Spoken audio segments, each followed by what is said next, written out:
Yeah, EURUSD Technical Analysis this week.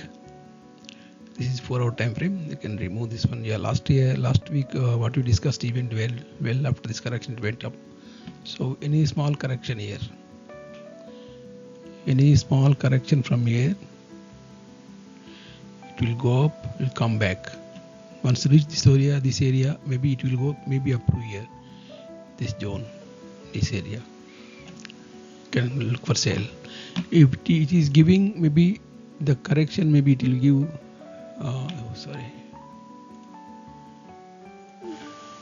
It will deep and it will go up and come back. Okay, thank you.